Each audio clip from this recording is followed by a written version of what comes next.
Já é primavera, né? Já é primavera. Estamos aqui, então, nesse esforço de conseguirmos compreender alguma coisa sobre a arte de ler. E eu fiz questão de não entrar direto no assunto, para vocês não acharem, para nós não ficarmos com o mesmo problema aqui desses malucos que ficam aí com essa conversa de ato de leitura. Como se a leitura fosse alguma coisa desvinculada das outras coisas. Então, o que nós fizemos até agora é usar a primeira metade do nosso tempo para deixar claro o contexto dentro do qual a leitura existe. A leitura é uma capacidade, uma técnica, uma arte, né, de você encontrar o tesouro dentro de um determinado baú fechado. Isso é a leitura, tá? Então, se quiserem uma definição para sempre, uma definição prática, a leitura é a arte de encontrar o tesouro dentro do baú. O problema de quem fica com esse negócio de leitura é que o pessoal fica indo de baú em baú e não consegue abrir nenhum. Bom, qual é o sentido que tem uma coisa dessa? É uma perda de tempo extraordinário. Inês, por favor. Tem um escritor que falou, eu acho recentemente, que hoje, no mundo moderno, onde está tudo muito rápido, a gente não pode se aprofundar. Você tem que surfar, passar por ali. Pois é. Passar por ali. Pois é. Então, no lugar de aula de surf, nós estamos fazendo aula de cultura, que é exatamente o contrário.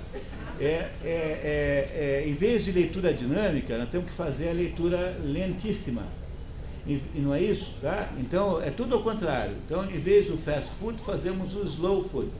Tem, aliás, um movimento aí, slow food, que é simbolizado como é que diz, um escargot, né, um desses bichinhos de jardim, né, caracol de jardim, que tem que fazer exatamente o contrário dessas tendências malucas aí. Então, esse negócio de surfar por tudo é uma maneira de você conseguir criar o que é, afinal de contas, o projeto? O que parece que é o projeto da educação pública no Brasil? É criar milhões de idiotas completos. Como é que pode uma coisa dessa? Qual é o sentido? Então, quando você pega alguém que faz alguma coisa diferente, que está interessado realmente em fazer, então você tem aqui a experiência aqui em Paranavaí do Kaique, né? Tem a tia Cleusa, o professor que está ali, né?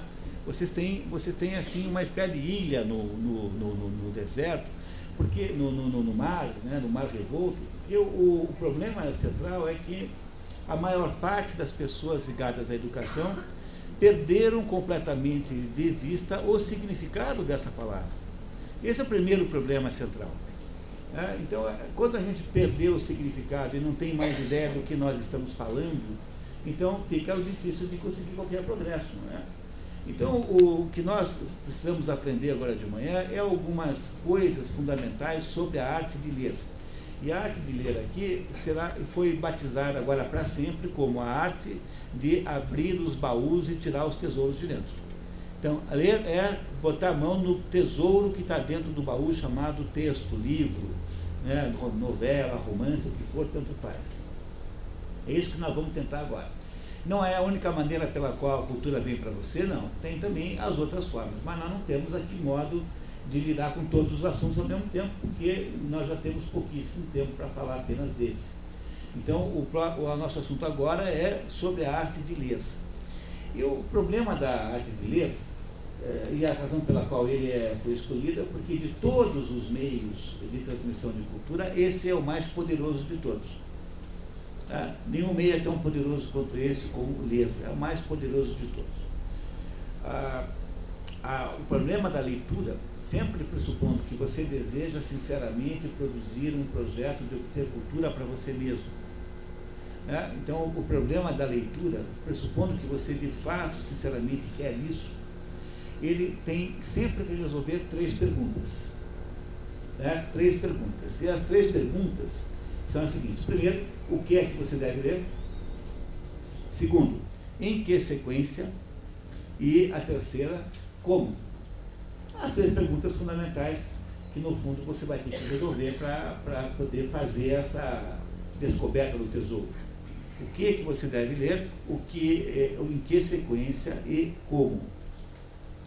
O primeiro problema é um problema muito grande. Reparem que quando eu venho aqui todo mês e trago um cardápio de livros, eu estou tentando resolver esse problema para vocês. Por quê? Porque, como eu passo metade da minha vida estudando, então eu estou fazendo o trabalho de triagem, né? Estou fazendo o trabalho de triagem do mundo escrito. Então, esses 100 livros que eu escolhi nesses 5 anos de férias que eu tirei 5 anos de férias de economista para fazer esse projeto, preparar 20 livros por ano. Esses 100 livros que estão aos poucos sendo definidos, já há a definição de 16 mais 40, 56 já estão definidos. E esses outros que faltam têm que ser escolhidos numa lista de 200, mais ou menos. Então, esses 100 livros que vão acabar sendo escolhidos são o resultado de uma escolha criteriosa do que é que a gente deve ler como sendo um patrimônio pessoal completamente indispensável, assim. Mas não sou só eu que faço essas listas. Por exemplo, se vocês pegarem esse livro aqui, ó, a base do nosso conversa de hoje é esse livro aqui, ó, Como Ler um Livro, escrito por 2 autores americanos, o Mortimer Adler, que é o principal autor, e o Charles Van Doren. Esse é o livro central do esforço que se faz aqui em Paranavaí de aprender a ler. Ele, no final desse livro aqui, ele traz uma lista com... A lista que o Mortimer Adler traz é uma lista de 137 autores, dos quais aí 2 ou 3 livros por autor, significa que é uma lista aí talvez quase 500 livros, que na opinião do autor aqui, seriam os livros mínimos que uma pessoa deveria ler na vida para adquirir um verdadeiro acesso ao patrimônio humano. Eu não concordo com a lista do Mortimer Adler, e ele certamente não concordaria comigo se estivesse aqui para reclamar, né? Não é isso, né? Provavelmente com mais razão do que eu, pior ainda, né? Porque não há 2 listas iguais. Enquanto o Mortimer Adler faz uma lista tentando colocar aqui dentro todas as contribuições que influenciaram o mundo ocidental, na lista que eu mostro para vocês, eu não faço isso. Eu apenas coleciono livros que, de alguma maneira, eles ajudam a entender a ordem ou desordem do mundo. Então, a minha perspectiva de escolha é diferente do Mortimer Adler. E é por isso que essas listas são diferentes. Portanto, o primeiro problema, que é o que ler, é um problema bem grande de resolver. E eu sempre digo para quem me procura, alunos, né? Eu tenho alunos de pós-graduação de universidade, que quer dizer, mas como é que eu sei estudar? Eu falo, é simples, você pega um primeiro livro que você, de fato, um primeiro livro que for, de fato, um livro indiscutivelmente bom, e veja quem é que esse autor está recomendando, quem é que ele cita. Uma lista de uma biblioteca vai se formando ao longo dos anos. Então, eu tenho uma biblioteca muito grande que eu fui formando ao longo dos anos. Como formando? Eu fui juntando, né? Juntando uma coisa com a outra, até você ter livros que tenham um parentesco entre si. E você faz a sua biblioteca desse jeito, não tem outro modo. Aliás, uma das coisas mais divertidas da vida é fazer isso. Porque a ideia de alguém te dar a lista completa é sempre um pouco empobrecedora. Agora, se você faz a sua própria lista, você vai vibrando, né? É mais ou menos aquela sensação de ir completando o álbum de figurinhas que você tinha quando tinha 12 anos. Então você de vez em quando eu acho num sebo assim, acho um livro precioso, fico feliz da vida, tomo uns sopros para comemorar. Talvez, né, embora o shopping não seja mais importante do que a descoberta. Tal. Mas é uma coisa maravilhosa você descobrir num sebo, num canto esquecido, um livro precioso que ninguém viu. Coisa maravilhosa, né? A sensação incrível. Então o problema de o que ler é um problema meio difícil de resolver. Porque quantas pessoas você consultar, tantas listas você vai receber. Eu entrego uma lista para vocês aqui, que são dos 100 livros, sendo que aqui o CODEP já tem ideia dos primeiros 56, que são os 20 do ano que vem em Curitiba, que é o programa matriz, né, o programa mãe, e mais os 36 que já foram feitos. E, no entanto, a minha lista não é necessariamente a melhor e não é a única, então eu tenho consciência disso. Mas uma coisa eu posso dizer para vocês, independentemente da lista. No fundo, qualquer lista terá sempre 3 tipos de livros. Há 3 tipos de livro e essa é uma classificação feita por um jesuíta francês chamado Sertiange. Escreveu um livro chamado Conselhos sobre a Vida Intelectual, aliás, livro precioso que está sendo reeditado agora pela primeira vez no Brasil, em português. Tem edições portuguesas disponíveis, mas está sendo editado em português no Brasil pela primeira vez, 80 anos depois de ter sido escrito. Chama-se Conselhos sobre a Vida Intelectual, logo está aí para poder ser comprado. E o Sertiange diz que há 3 tipos de livro que você lê. Você lê livros para entretenimento. O primeiro tipo de livro que você pode ler, a primeira família de livros é livros de entretenimento. É um livro que você lê sem preocupação com conteúdo, no fundo é só para passar o tempo. Vai dessas pequenas novelas como Bianca, Sabrina e Júlia, né? Eu leio todas. Nada explica melhor para um homem a psicologia feminina do que você ler. É questão de estratégia, espionagem. Até, na minha opinião, a maioria dos romances policiais são isso, tá? A maioria dos livros de ficção científica são isso. A maioria dos livros que se chamam de best-sellers, esses livros que são feitos assim nesse formato mais ou menos básico, que é o equivalente no livro à novela na televisão, quer dizer, aqueles clichês, né, aquelas histórias que se repetem, quer dizer, esse tipo de livro é um livro feito assim, sem nenhum compromisso, é feito para você apenas passar o tempo, é literatura de diversão. Não há mal em fazer isso, nenhum mal, pode fazer à vontade. O que você deve imaginar é apenas que isso tem um poder limitado, quer dizer, essa limitação, o poder que esses livros têm de enriquecer a sua vida com cultura é muito pequeno. No fundo, é apenas o pessoal do hábito de leitura é que vive nisso. Uma vez eu me apaixonei por livros de literatura policial, li 200 livros de literatura policial. Conheço todos os detetives, só que não lembro de nenhuma história. Porque são histórias que não têm nenhuma densidade nenhuma e você esquece tudo, eu nem lembro mais. Lembro de um outro detetive, tem um outro muito divertido, mas no fundo os livros de história policial, com exceção de um ou outro é um genial, mas são de modo geral apenas para vocês lerem, assim, no avião, esperando o ônibus, entendeu? Vai daqui para não sei aonde o ônibus, vai ficar 8 horas, então lê lá uns livrinhos assim, são livros que não têm grande importância. Na adolescência, é até importante que comece por aí, não é?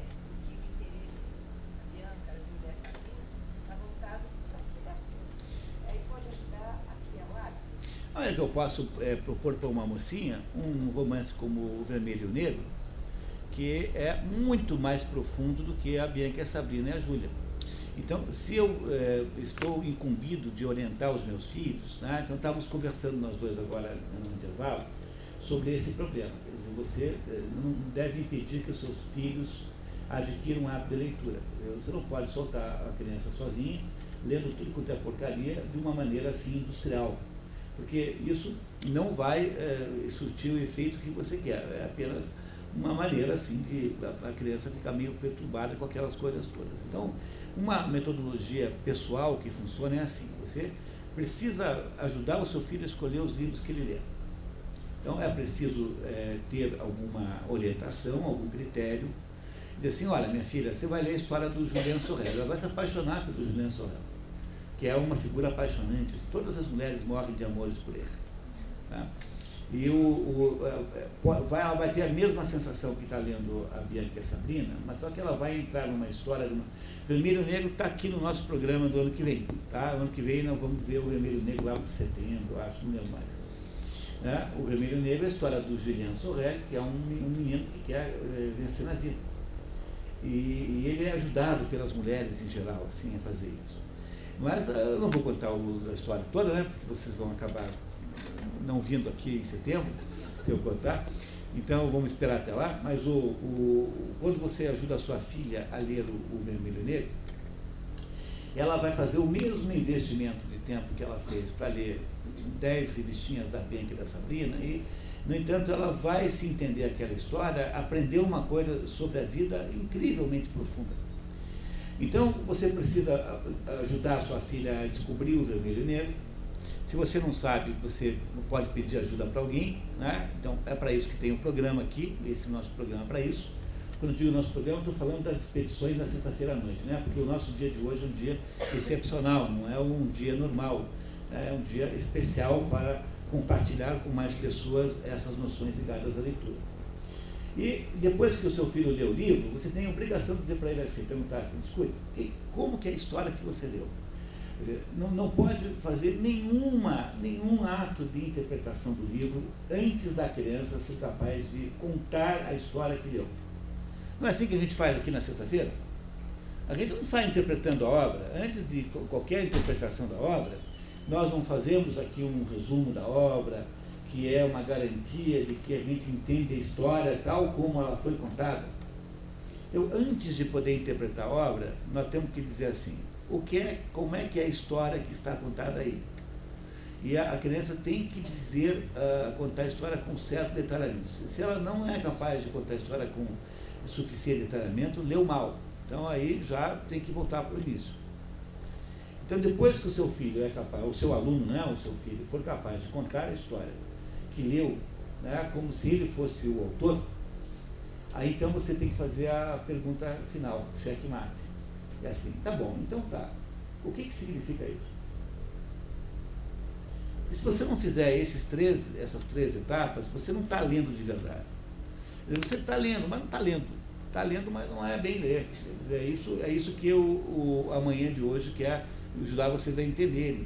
Porque há diversos graus de leitura. E a leitura tem que ser o grau verdadeiro, aquilo que se chama de leitura de verdade, é o que o Mortimer Adler chama de leitura analítica. A leitura analítica é quando eu, finalmente, abro o baú e ponho a mão no tesouro. Se a criança não pôs a mão no tesouro, então não adiantou muito fazer aquele esforço. Aquele esforço foi um esforço mal aproveitado, não teve muito valor.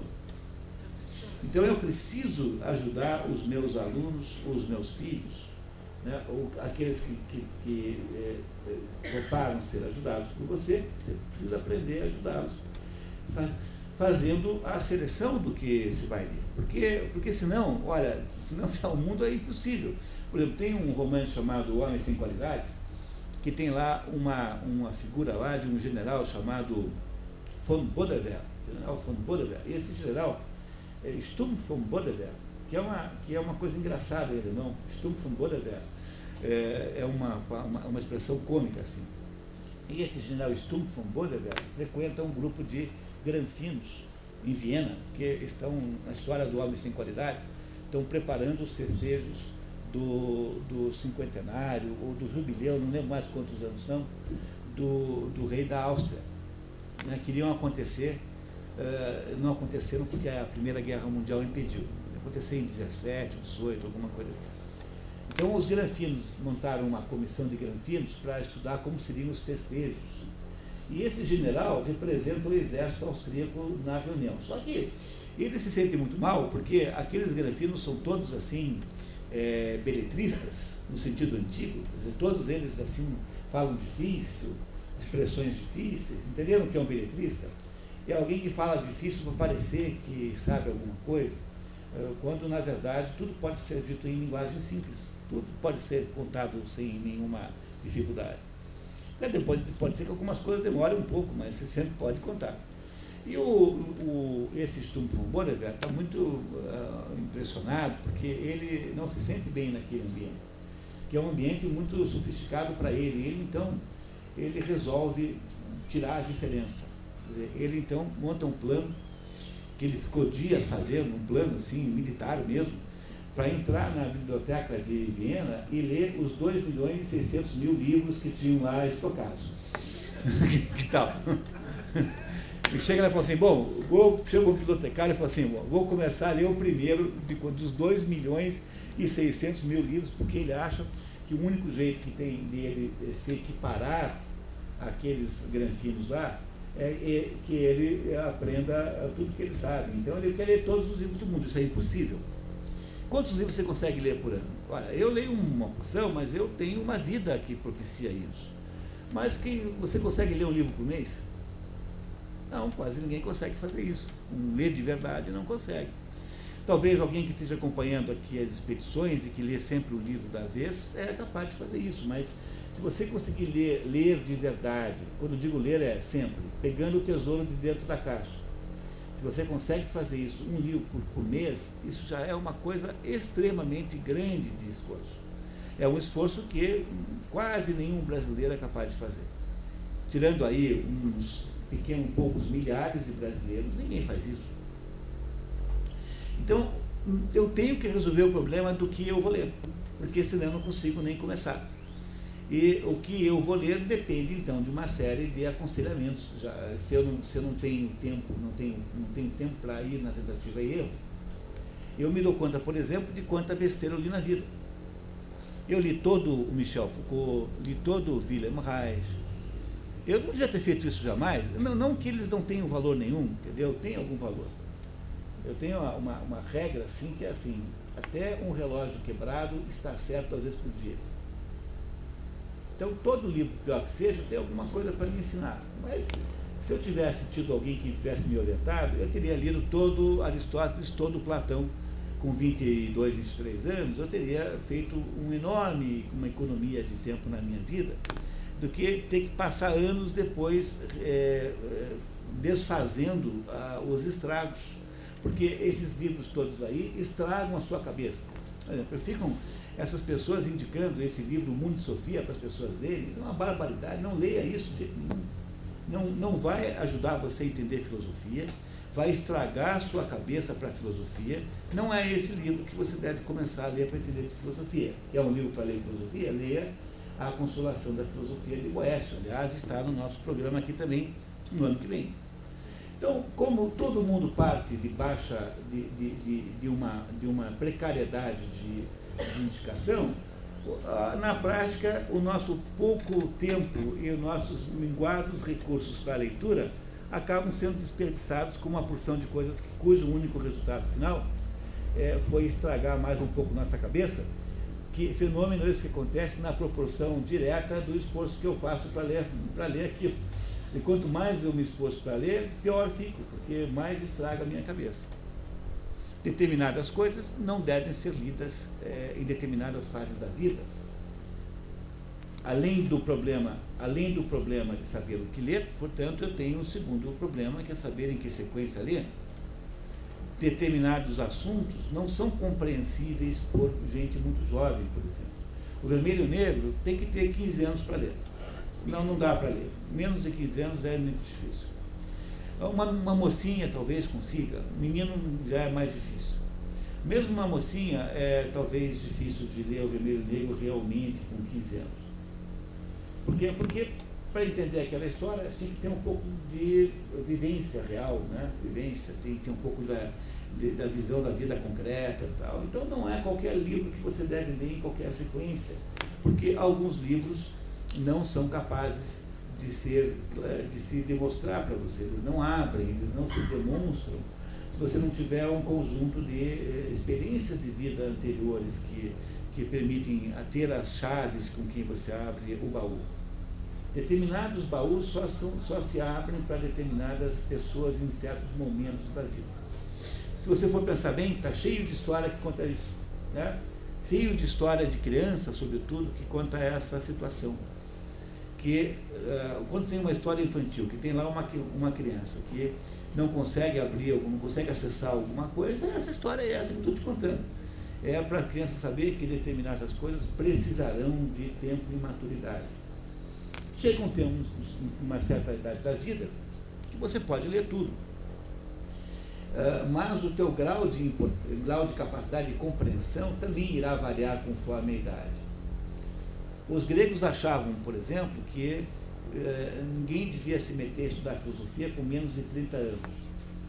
Antes de 30 anos, você não tem uma vida concreta suficiente para poder entender coisas especulativas. Então, até os 30 anos é a idade para você casar, ter seus filhos, arrumar emprego, conhecer a vida econômica, saber como é que é a vida real e concreta. Depois você já tem essa vivência toda, com 30 anos você já é capaz de compreender uma ideia, compreender uma especulação sobre a vida. Então, há uma certa sabedoria nisso, de modo que a sequência de livros que você vai ler precisa atender um pouquinho isso, tem um certo respeito a esse sequenciamento de possibilidades de compreensão. Com relação a esse segundo problema, esse livro aqui não nos ajuda, porque o Mortimer Adler não está querendo resolver o segundo problema. Lembra dos 3 problemas? O que ler, em que sequência e como ler. O Mortimer Adler ajuda a resolver o primeiro pela lista que ele põe no final do livro, ajuda a resolver o terceiro, que é o próprio título do livro, como ler um livro. Mas ele não nos ajuda a resolver a sequência de livros, quer dizer, o que é que você lê antes e o que você lê depois. Embora esse segundo problema seja muito importante e seja também necessário que você o resolva. Está claro isso, pessoal? Perguntas, dúvidas? Considerações? Pois não. Diga assim. Desculpe, eu falei primeiro. Então tá bom. De vez em quando eu faço isso, vocês daí me lembrem, tá? O primeiro tipo de livro que o Cetiange diz é o livro de divertimento, né, de entretenimento, o livro que você lê sem compromissos maiores, a não ser fazer um passeiozinho por uma história, se divertir um pouquinho. Esse é a maior parte das pessoas que eu conheço que leem assim. A minha família sempre foi de muita leitura, então eu sempre cresci cercado de livros por todos os lados. E a minha avó e a minha mãe são todas leitoras compulsórias, assim, muito compulsivas. E elas leem para se divertir. É isso que a minha avó e a minha mãe fazem. A minha avó já faleceu, né? A minha mãe lê para se divertir. E é engraçado que essa leitura ela é realmente viciante, né? Então, quando eu lembro da minha mãe, minha mãe está sentadinha numa poltrona lendo um livro. Durante toda a minha vida fomos rodeados de livros. Isso ajuda um pouco, né? Uma vez a Folha de São Paulo andou fazendo uma pesquisa para perguntar quem que lê no Brasil. Porque os livreiros, os editores, os professores reclamam que ninguém lê. Então, quem que lê? E aí, a melhor resposta de todas foi a do Pedro Hertz, que é o dono da Livraria Cultura em São Paulo, que disse assim, olha, lê quem tem pai e mãe que lê. Então, com isso, ele disse uma coisa muito sábia, que é o ambiente familiar que, de alguma maneira, gera uma espécie de predisposição à leitura. Então, a minha família sempre foi assim, mas a minha mãe e minha avó, digamos assim, que eram as leitoras compulsivas, eram leitoras de entretenimento. Elas viam nos livros, assim, um prazer extraordinário. Liam o tempo todo, liam o tempo todo. Minha mãe até hoje lê o tempo todo. E tem milhares de livros, tem uma biblioteca enorme, cara. E o segundo tipo de leitura não é mais a leitura para entretenimento, é a leitura para informação. O que é leitura de informação? É o livro técnico fundamentalmente, né? O livro técnico fundamentalmente, que é o livro que te dá uma informação concreta sobre alguma coisa. Em que época do ano que a gente planta batata? Como que vai ser o tempo amanhã em Londrina, para eu ir saber que roupa que eu uso. Qual é o nome dos rios da margem esquerda do rio Amazonas. A leitura de informação se confunde historicamente com a leitura do jornal. O jornal é tipicamente a leitura de informação por excelência. É aquela leitura que te põe a par de coisas, de fatos objetivos. A leitura da informação é a leitura que você faz na internet, assim, quando você quer saber coisas que você não sabe. A leitura de informação é uma leitura que está o tempo todo em torno de nós, né? Está aí presente o tempo todo na nossa vida, e é cada vez mais fácil de obter. No entanto, não ou necessariamente a gente terá, por causa desse aumento de facilidade, aumento da leitura da informação, então as escolas ficam sonhando em ter computadores, né? Um computador por aluno, entendeu? Tem um monte de restrição a isso, eu tenho muita desconfiança dessas ideias, porque se eu puser um computador na frente de cada aluno na escola, o que eu vou ter? Eu vou ter alunos que terão acesso à informação mais fácil. Mas a informação que eu obtenho, por exemplo, na internet, não é exatamente igual a conhecimento. Na verdade, ela é apenas uma informação. Então, eu posso continuar o mesmo ignorante que antes, escrevendo o A de ignorante com arroba, continuarei sendo igual ao mesmo ignorante, mesmo que eu escreva o A com arroba. Entenderam? Quer dizer, um ignorante com o A escrito com arroba é tão ignorante quanto um ignorante com o A sem arroba. Compreenderam a ideia? Quer dizer, a leitura de informação não melhora, não traz cultura nenhuma. Ela é apenas uma maneira de eu acertar a roupa, de eu acertar o dia de plantar sei lá o que, couve, de eu entender um pouco melhor o mercado financeiro, de eu saber quanto é que foi a ação na bolsa, de eu saber com o que aconteceu ontem lá em Birmania, lá em Mianmar, né? Quer dizer, a leitura de informação não é necessariamente um meio de obter cultura. Ela é apenas um meio de você obter informações. E, portanto, o efeito que há do acesso maior às informações sobre a cultura de alguém é muito pequeno, quase que eu diria que é irrelevante. Tanto é que eu nunca vi gente tão burra como hoje, e todo mundo tem computador e passa o dia na internet. Então, houve quase que o efeito contrário, que há uma relação indireta. Quanto mais você internetiza o sujeito, mais burro ele fica. É um processo de burrificação crescente, associado com o aumento do acesso à informação. Acho que o pior de tudo ainda é que essa informação É dirigida, por exemplo, o que o Google botou lá na frente, né, na primeira linha, né, é o que o Google acha que é importante. Será que é melhor informação sobre aquele assunto? É isso que ele está dizendo. Né? O professor está dizendo isso. Então, eu queria que vocês tirassem da ideia da cabeça de que um acesso exuberante a informações significa cultura. Não é o contrário. Pode significar exatamente o contrário, pode emburrecer você, ele pode não emburrecer também, mas pode ser que seja esse o destino que a pessoa tenha. Então, é muito importante que vocês não confundam educação com informação. Porque... Então, essa fascinação que você tem pelo computador, então, se você for falar com pessoas aí que acham que tem a solução para a educação brasileira, ela diz assim, não, quantas vezes eu não vi isso assim, quer ver? É assim, veja que barbaridade, computador só tem na secretaria, na sala de aula onde tem os alunos é que devia ter computador, e não, só se pensa no computador para controlar a chamada. E essa é uma reclamação comum, você ouve essa interpretação por aí.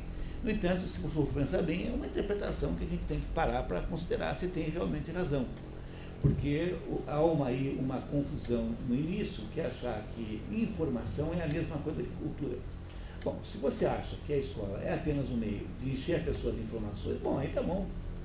Mas se você acha que a escola tem alguma coisa a ver com a formação, então você está falando do terceiro tipo de leitura, a leitura que não é para entretenimento, a leitura que não é para informação, a leitura que é para formação.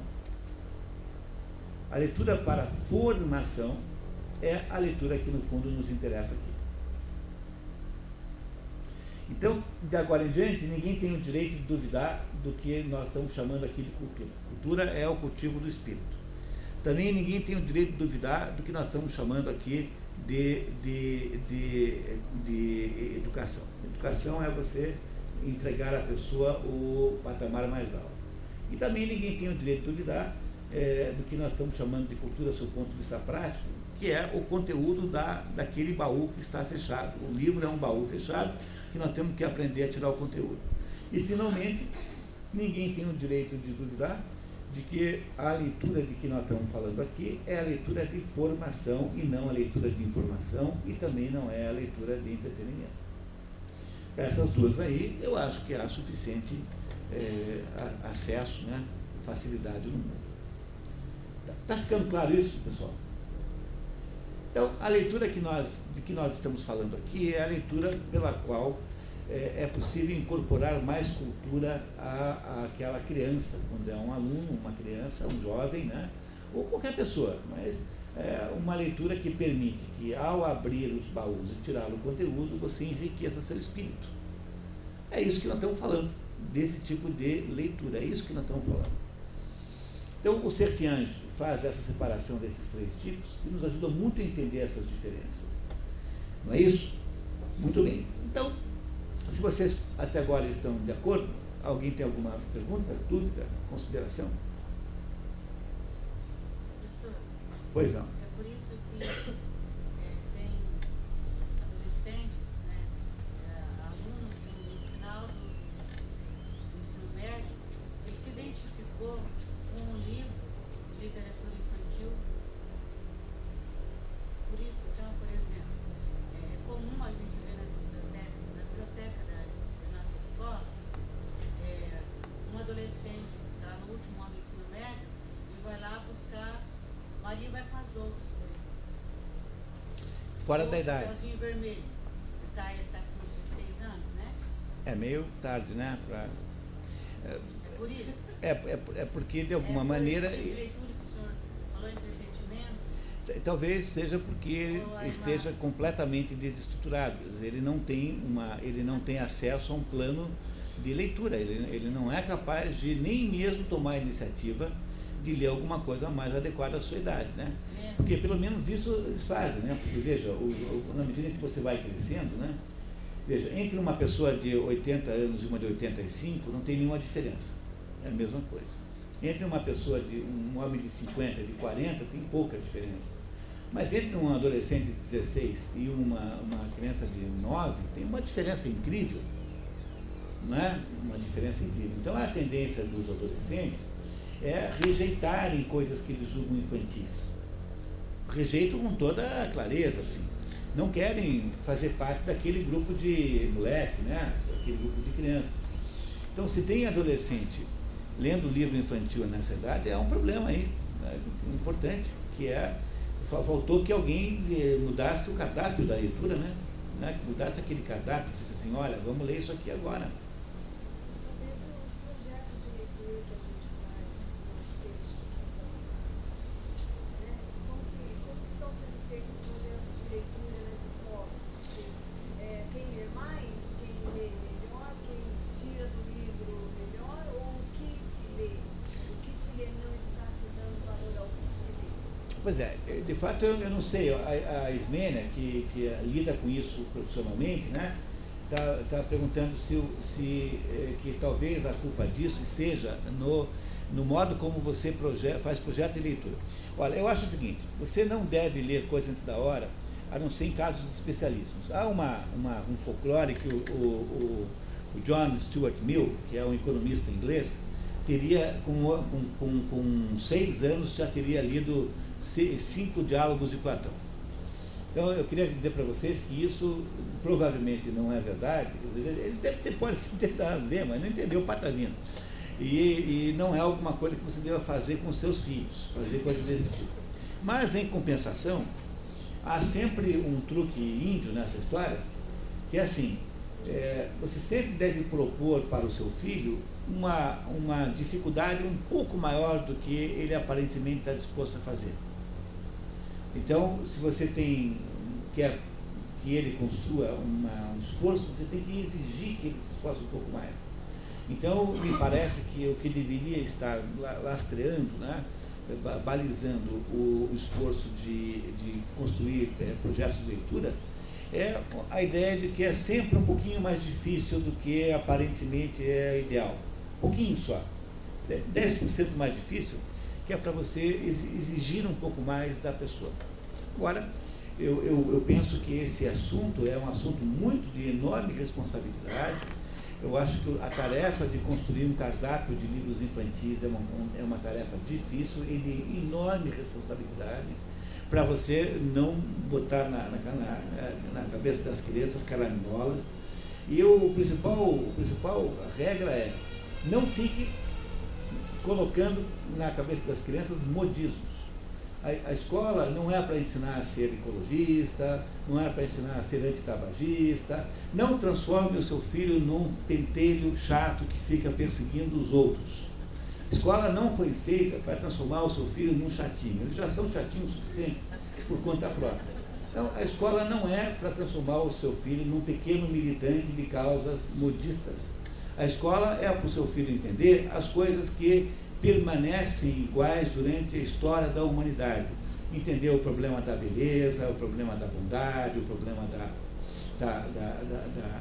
da educação. Se você quer ensinar alguma coisa, ensine os seus filhos a tratarem bem as pessoas mais velhas, ensine os meninos a tratar melhor as mulheres, e não fiquem transformando os seus filhos num chatinhos ativistas de ecologia, de não sei o quê, não sei o quê. Escola não é para fabricar modismo. Escola é para permitir que o seu filho tenha uma chance, pelo menos na vida, de entrar em contato com aquelas coisas que são perenes, porque são aquelas coisas que representam características permanentes da humanidade. E não transformar a escola numa feira de modismos. Eu tenho uma menina lá, que é minha vizinha, que de vez em quando ela joga assim por baixo da minha porta um bilhetinho assim: você já separou o lixo hoje? Entendeu? Quer dizer, é uma menina encantadora, não tenho nenhum problema com ela, eu gosto dela, brinco com ela, mas você não acha que é um saco eu ter que aturar uma menina de 12 anos, de 11 anos, que ela não tem a menor ideia de como é que ela conseguiu almoçar naquele dia, não tem a menor ideia da vida real, que transformou-se na minha auditora de lixo, minha auditora lixônica, entendeu? Agora eu tenho uma auditora lixônica, que é uma criança que acha que tem uma obrigação de vir fiscalizar a minha vida. Eu fico imaginando se não virar bilhetes assim do tipo: você já beijou o seu cachorro hoje, né? Depois você não sei o quê. Fico imaginando a perspectiva tenebrosa da continuidade desses bilhetinhos, né? Imaginou onde é que isso pode parar? Deus me livre. Quer dizer, vocês compreendem que há um conceito de escola completamente deturpado nisso, que acham que escola é transformar aquela graça daquela minha vizinhazinha numa chata de galocha que fica fiscalizando a minha vida, do vizinho. Bom, isso é projeto lá educacional que se apresenta, entendeu? Vocês compreendem quanto é absurdo coisa dela, como não tem sentido nenhum. Quer dizer, eu acho melhor que ensinasse a menina a ler latim, seria uma coisa maravilhosa, um conhecimento magnífico, que ela carregaria para a vida inteira, do que transformá-la numa auditora, sei lá, da vida alheia, auditora de generalidades alheias. Compreendem o problema? Quer dizer, ela não inventou isso sozinha, seguramente foi a escola quem botou isso na cabeça dela, né? Transformou essa menina numa militante da chateação. Né? Tá vendo? Você está querendo dizer que o aluno usa a criança? Que o aluno? Você não deve transformar a criança em massa de manobra das suas ideologias e dos seus pequenos projetos. Então, se você é adepto de uma ideologia política qualquer, você não tem direito de pegar crianças inocentes e transformar essa criança numa massa de manobra disso. A criança não está à sua disposição, tem dó, isso é imoral. É errado, por todos os aspectos possíveis. A sua missão como professor e como pai é você entregar para os seus filhos noções das melhores formas. Então, aprender boa educação não tem que ser na escola, é problema da família. Olha, vem cá, por acaso a avó de vocês era alguma delinquente ecológica? Alguém tem aqui uma avó que foi uma delinquente ecológica? Não, né? E a sua avó não precisou esperar ter a cadeira a disciplina de ambientalismo na escola para não ter sido uma delinquente ecológica, porque a sua avó sabia, porque a mãe dela ensinou, que não é para estragar as coisas, não é para desperdiçar nada, não é para enforcalhar o meio ambiente. Isso não é uma coisa da educação familiar, não tem que transformar isso num assunto escolar. Basta que as pessoas ouçam o pai e a mãe, quer dizer, se você destrói isso, na medida, novamente voltamos ao assunto de ontem, né? Na medida em que você vai destruindo a possibilidade da família ser a base dessa relação, você tem que transformar o Estado nessa entidade aí que só consegue fazê-lo por caricatura e por malícia. Então, nada substituirá as regras de boa educação que você tem, que você recebe em casa, que você recebeu do seu pai, da sua mãe. Algum pai, alguma mãe de vocês aqui ensinou vocês a serem delinquentes ecológicos, a destruir o meio ambiente, a perseguir os coatis, a atropelar os cachorros? Não, alguém foi ensinado a fazer isso? Não, pô. Então por que nós temos que transformar a escola? Enquanto a escola não torna-se cada vez incapaz de ensinar a crase, enquanto na medida em que ela é crescentemente incapaz de ensinar a crasear, e fica então reivindicando não ter mais crase nenhuma, como solução para o problema da crase, mas ela fica metida a transformar a criança em chatinhos militantes, e passam a vida infernizando a vida dos vizinhos. Muito bem, tá? Então, pois não, André? Você tem recomendado para crianças, para adolescentes, que tipo de leitura? Pois é, aí tem que ver exatamente a faixa etária, mas eu acho que a regra básica, tá? Eu não tenho uma lista, mas a regra básica é: pega aqueles livros que têm uma certa idade e que, portanto, sobraram, né? Foram resistindo à têmpera do tempo. Então, livro para adolescente típico, Moby Dick, livro para pré-adolescente típico, Sítio do Pica-Pau Amarelo, todas aquelas histórias lá são possíveis. Tá? Esses livros antigos, como, por exemplo, um exemplo, As Aventuras de Tom Sawyer, do Mark Twain, essas histórias todas aí são aventuras que têm uma conotação educacional, As Viagens de Gulliver. Então essas as histórias que você deve dar para o seu filho ler. Não é para ler histórias escabrosas, não se deve dar assunto escabroso sexual para a criança. Depois que faz 18 anos, vai ler o Marquês de Sade, mas você não deve incentivar a criança a ler o Marquês de Sade, porque aquilo lá é um pouco doentio, em última análise. Então é preciso ter cuidado com essas coisas para você não envenenar as crianças de um jeito às vezes irreparável. Eu sou absolutamente a favor da censura etária. Acho que a censura etária tem toda a legitimidade do mundo. Acho que um adulto não pode ser impedido de ter acesso a qualquer coisa que seja, mas criança tem a dó. Quer dizer, não dá para você não ter censura etária nenhuma. Algumas coisas têm que ser feitas com cuidado. Né? Como lidar com esse modismo de literatura infantil, dessa avalanche de livros que são jogados no comércio, na mídia em geral? Como a gente lida? É difícil. Eu tive filho pequeno também. Antes de comprar um livro assim para Clara, eu ficava folheando meia hora cada um. Eu acho que as histórias ditas de contos de fadas são sempre positivas. Tá? Sempre, todas elas. Pode pegar lendo a Madame Segot, pode pegar os Irmãos Grimm.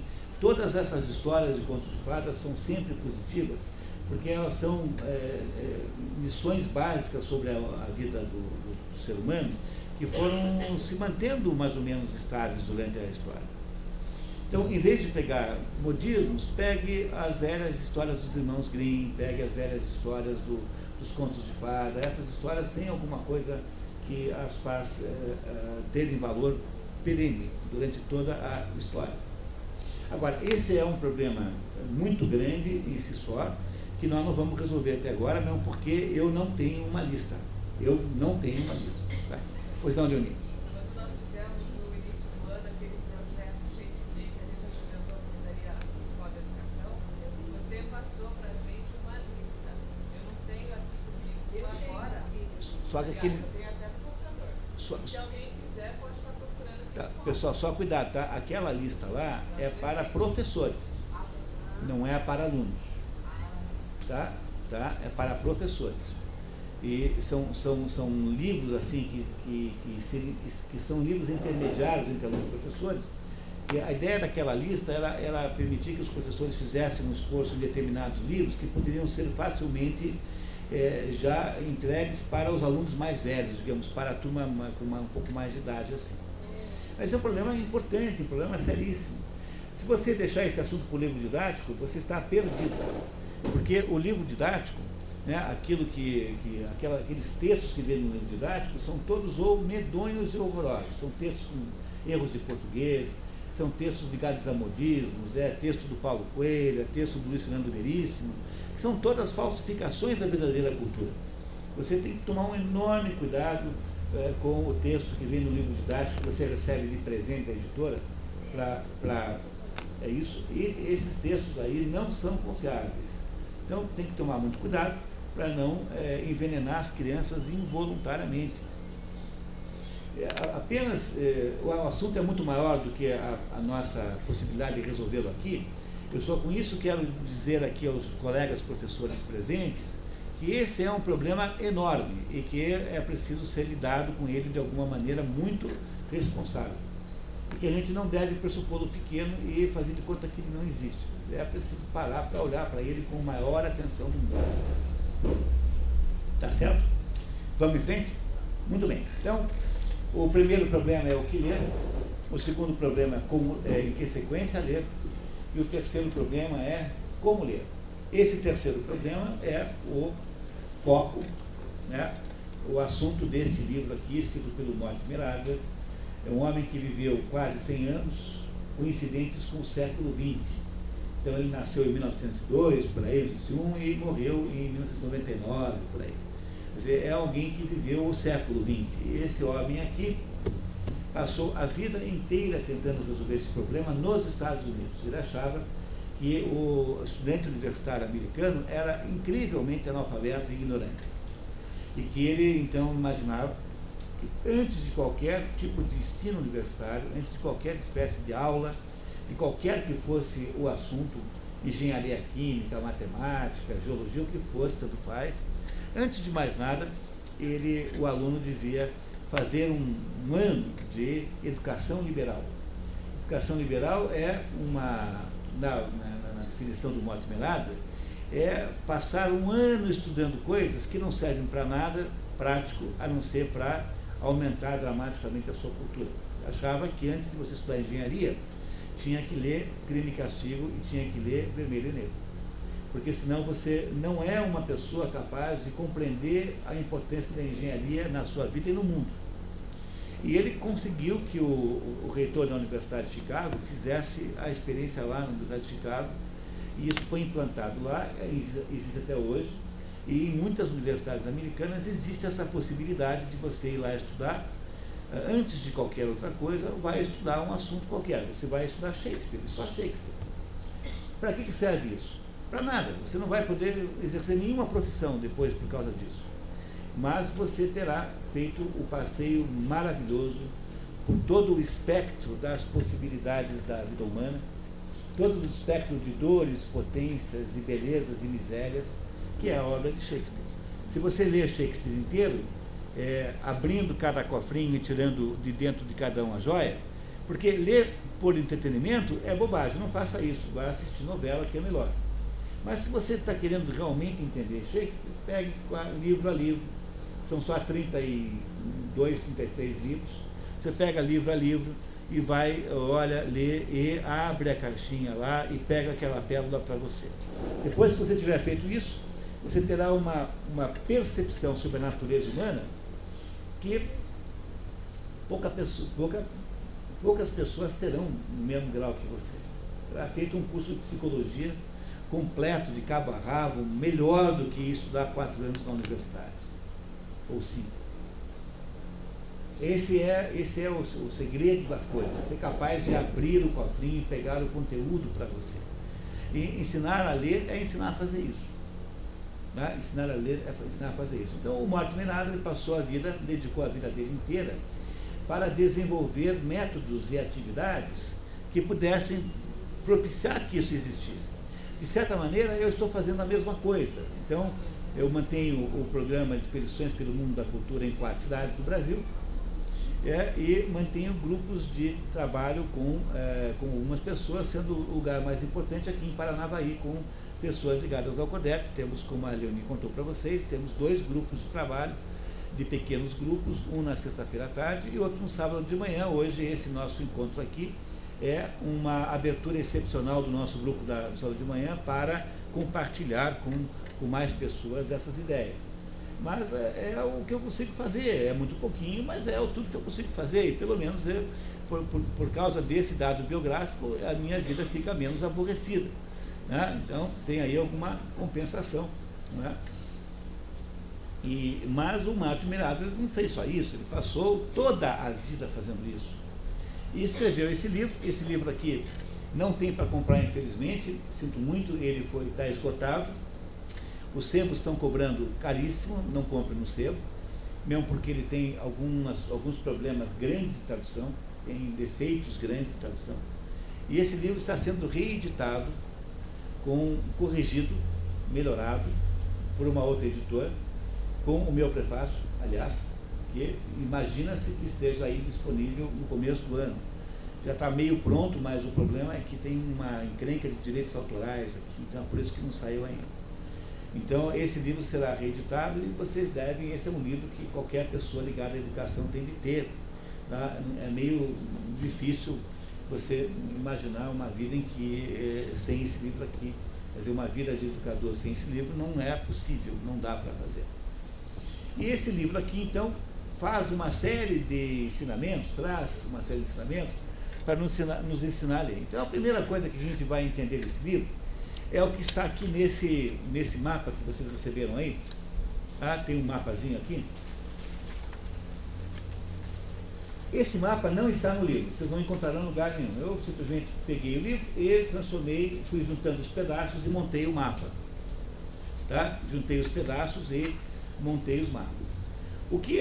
A coisa mais interessante dessa montagem que eu fiz aqui é que ela nos dá uma ideia de que há duas famílias grandes de livros, de leituras, que são chamados de gêneros literários, e que também são divididos esses dois grandes gêneros em 7 outros grupos. 7. Por que isso é notável?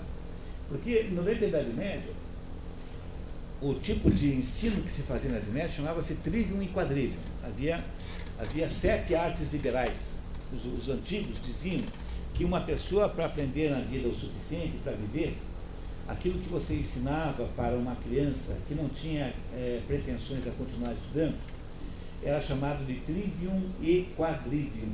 O que é o trivium? Trivium são 3 artes ligadas à palavra. Trivium é a gramática, retórica e lógica. Então, a gramática é aprender a escrever, a retórica aprender a falar, a concatenar os raciocínios, e lógica aprender a pensar. Então, essas são as 3 artes liberais ligadas à palavra. O nome desse trio é trivium, com M no final, trivium.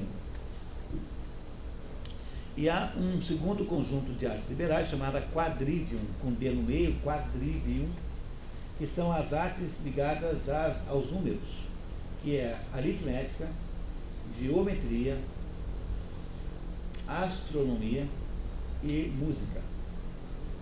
Só que eu queria que vocês lembrassem de não tentar interpretar essas palavras que eu disse pelos critérios modernos, porque a astronomia para alguém na Idade Média não é o que é hoje. A astronomia é o sentido simbólico da posição dos astros, é muito mais para a astrologia do que para a astronomia. E música não é no sentido de ensinar alguém a ser compositor, mas é música no sentido de entender a harmonia dos números. Tá? Então, todas essas 7 artes liberais têm um sentido oculto, no último, que você entrega para as crianças. Não é? Isso tudo tem um sentido oculto. Então, nós estávamos ontem à tarde no nosso grupo conversando sobre o número 5. O número 5 é o número da humanidade. O número 4, eu já disse para vocês hoje mesmo, é o número que nos dá a ideia de que tudo que existe no mundo concreto tem sempre 4 possibilidades. 4 estações, 4 elementos, 4 etc. E o que é o número 5? O número 5 é quando você pega essas 4 possibilidades e relaciona com uma unidade. Por exemplo, com Deus. Olha o número 5 aqui, ó. O número 5 está na nossa mão. A nossa mão é isso aqui. Eu tenho 4 possibilidades com os 4 dedos na horizontal, que são as possibilidades concretas do mundo, e tenho aqui em pé o ser humano, que está em pé. O ser humano é um ser vertical. Olha, o polegar fica em pé. O que o número 5 representa? O ser humano, que é o intermediário natural entre a Terra, que são esses 4 aqui, e entre Deus, que está em cima. O número 5 tem o sentido de explicar qual é a verdadeira natureza humana. Isso que significa o número 5. Todo o ensinamento da Idade Média era um ensinamento simbólico. Você explicava para as pessoas isso.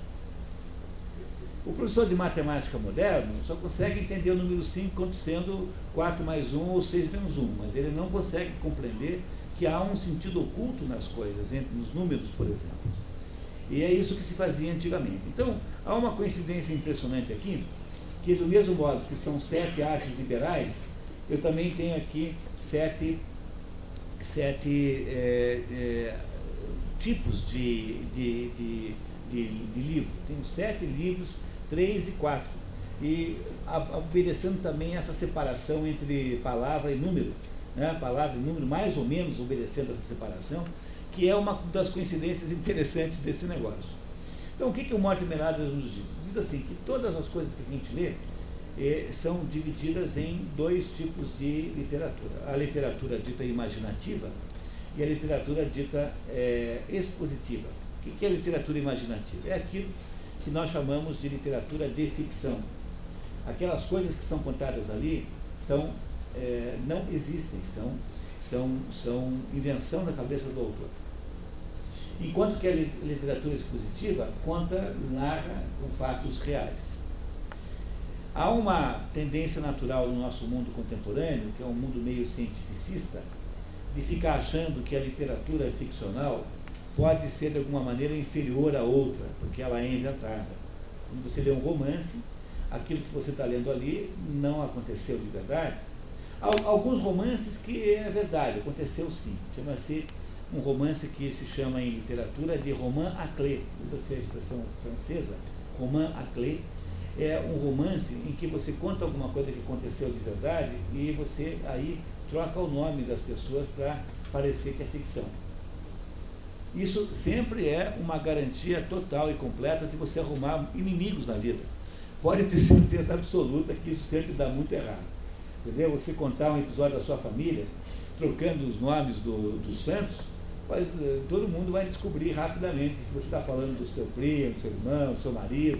Entendeu? Não vai demorar um minuto para o pessoal descobrir. Então, essa coisa de escrever situações reais e fingir que elas são de mentira é uma maneira boa de arrumar inimigos para sempre. Quem fez isso foi o Thomas Mann, que escreveu um livro chamado Os Bodenbroek, uma família chamada Bodenbroek, que é a família dele lá em Lübeck, onde ele nasceu. Ele contou a história da família, exatamente como tinha acontecido, e trocou os nomes. Então, demorou 1 minuto e meio para todo mundo na Alemanha lembrar, não, esse aqui é o tio dele, esse aqui é o avô, esse que deu o desfalque aqui é não sei quem e tal. E o Thomas Mann foi, na prática, expulso da família. Foi expulso da família por causa do tal do livro Bodenbroek. Então, é uma coisa perigosa. O Émile Zola, um escritor francês, também, uma vez num livro, descreveu lá um pintor que ele dizia que era um pintor competente, que era um pintor que não sabia pintar nada, mas que se metia a ser pintor porque era filho de rico, então podia ficar brincando de ser pintor. E o César, que era o descrito, né, nunca mais falou com o Zola, rompeu relações com ele, nunca mais na vida trocaram uma palavra. Porque esse negócio de tentar falsificar uma coisa real sempre dá errado. Mas é claro, é óbvio, que quando um escritor faz um livro de ficção, ele nunca inventa tudo do zero, ele aproveita coisas reais, né? Coisas da realidade, aproveita pedaços da realidade. Então eu sempre conto essa história para todo mundo, devo ter contado para vários de vocês já, que uma vez o Inácio Loyola de Brandão estava dando uma palestra dizendo que como é que ele faz para escrever. Então ele anda em São Paulo de ônibus, só anda de ônibus, não anda de metrô, só de ônibus. E ele fica prestando atenção nas pessoas que estão em volta, assim, né, ouvindo o que elas dizem. E então, diz ele estava num ônibus de São Paulo, tinha 2 mulheres no banco de trás, discutindo se o certo é falar problema ou problema, né? Problema ou problema. Problema ou problema. E, então, estavam as 2 discutindo, não, o certo é problema, não, o certo é problema. E aí, naquela discussão, até que uma falou para a outra assim, você é mesmo burra, tu não está vendo que tem 2? Tem os 2? Mas como tem os 2? É assim, problema é aqueles de casa. Criança doente, acabou o gás, falta de dinheiro e tal. E o que é problema? Aqueles da matemática.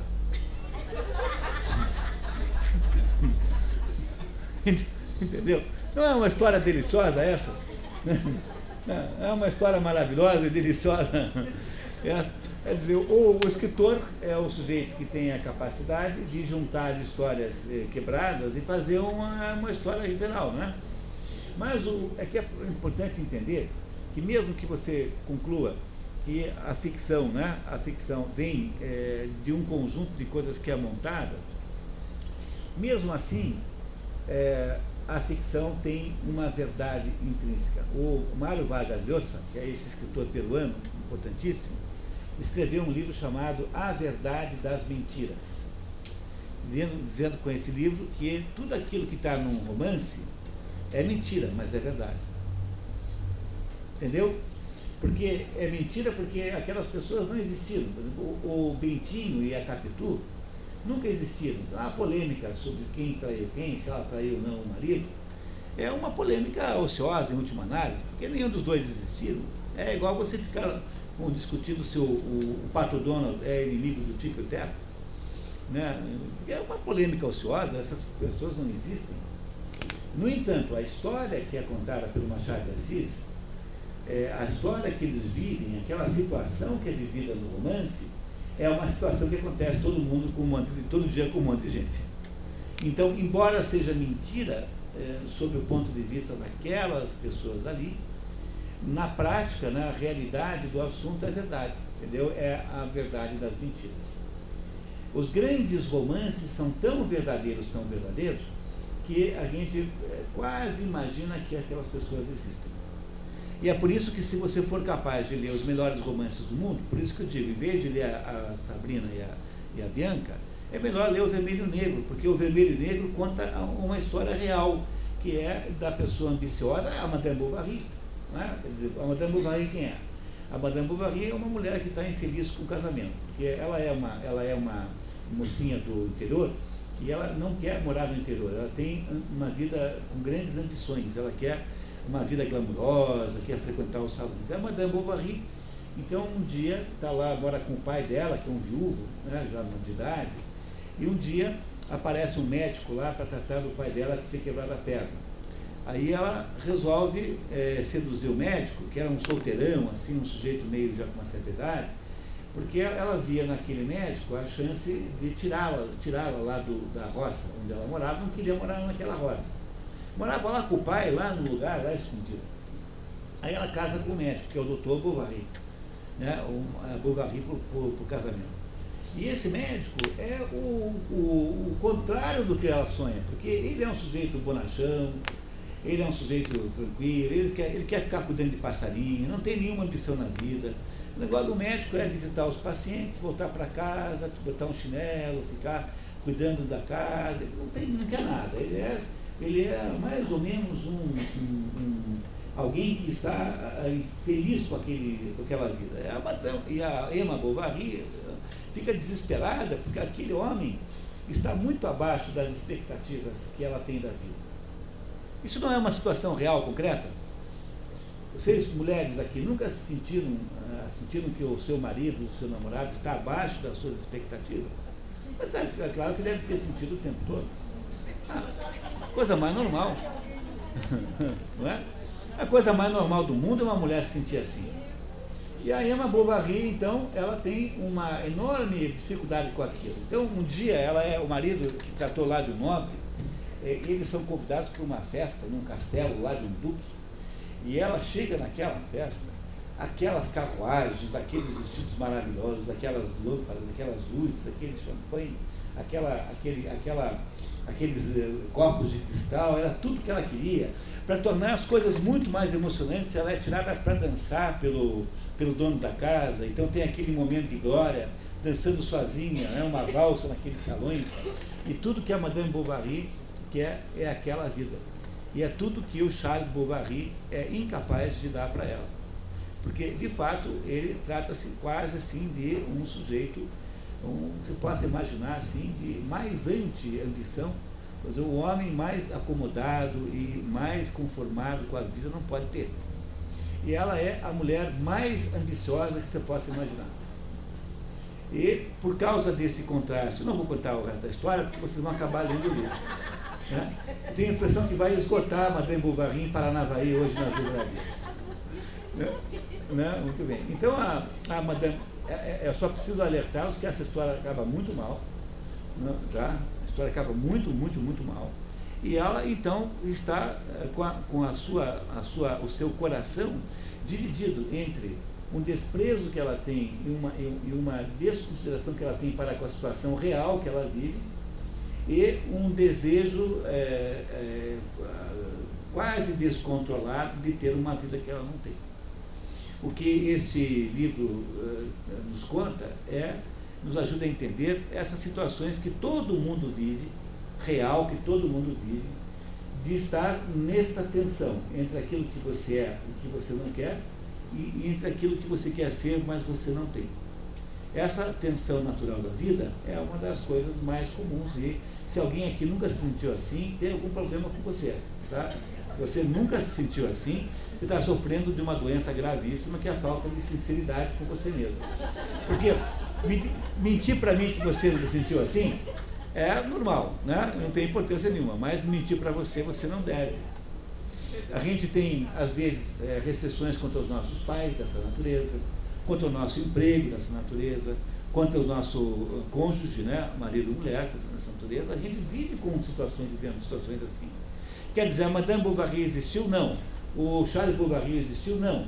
Mas eles são apenas criaturas inventadas por um romancista de talento, que é o Flaubert, para nos falar da nossa própria vida. Daí que essas mentiras são, na verdade, verdades. Portanto, nós estamos proibidos de hoje em diante de ficar achando que literatura de ficção, só porque é literatura de ficção, possa ser inferior a qualquer outro tipo de literatura. Não é tão importante quanto. Por isso que do lado esquerdo você tem aí essa família de obras imaginativas, que é aquilo que se chama no jornal e na revista ficção. Tá? Mas o nome imaginativo é uma expressão inventada pelo Mortimer Adler.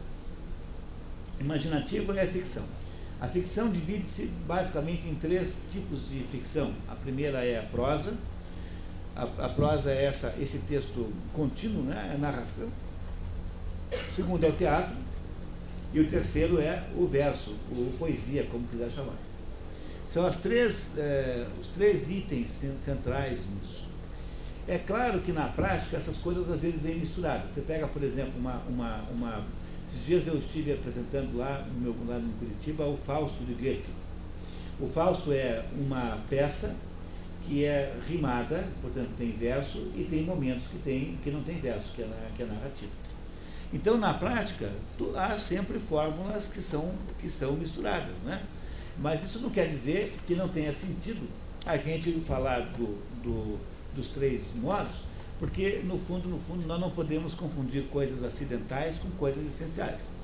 Então, ainda mais porque tem um certo tipo de escritor que passa a vida inteira se especializando em ficar inventando fórmula mista só para poder desmentir a teoria. Quer dizer, não é o cúmulo da futilidade você imaginar que alguém faz uma obra só para ficar implicando com as classificações para mostrar que elas não funcionam? É completamente sem sentido, né? Não tem cabimento nenhum, é sem sentido. Então não há nenhum mal em você partir desta tripartição. A literatura de ficção, que é imaginativa, ela é composta de prosa, que são os livros comuns, composta de teatro e de verso, ou poesia. Às vezes as coisas estão misturadas. O que caracteriza, o que unifica esses 3 aqui? Unifica que as coisas narradas aí não são verdadeiras, elas são obras da imaginação do autor, que, no entanto, né, tem aí uma ligação com a verdade, porque são situações em que qualquer um de nós poderia estar metido. Quando você não consegue imaginar a sua vida naquela história, é porque a história está mal contada. Porque qualquer escritor de talento sempre irá produzir situações na qual você se identifica. E aí daí nasce a primeira regra para ler ficção. Dessa afirmação que eu fiz, nasce a seguinte regra: a primeira maneira e indispensável providência para você entender qualquer livro de ficção é você fazer de conta que tudo que está ali é verdade. Quando é impossível fazer isso, porque é tão absurda a situação, aí o livro está errado. Mas se você consegue se imaginar naquilo, você tem que fazer de conta que a Madame Bovary de fato existe, imaginá-la, tecnicamente, como é que você faz isso? Tente imaginar a história montando um filme. Quando você lê o romance, vá na sua cabeça construindo cenas, como se você fosse diretor ou diretora de um filme e estivesse transformando aquela história num filme.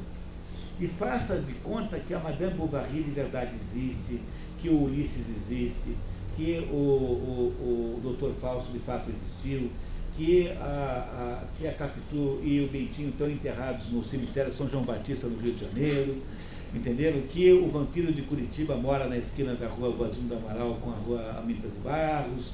Você tem que fazer de conta que, de fato, tudo que você está lendo ficcionalmente existe. Se você ficar encrencando com a verossimilhança, quer dizer, isso é problema sempre de engenheiro, né? Engenheiro que tem a tendência a ser assim. Entendeu? O sujeito está vendo um filme, ele fala assim, está assistindo o filme, né? Então tem um casal conversando numa sala. Aí o casal fala assim, bom, então vamos. Daí, na seguinte cena, o casal está dentro de um avião, indo para Hong Kong. Daí o cara fala assim, possível?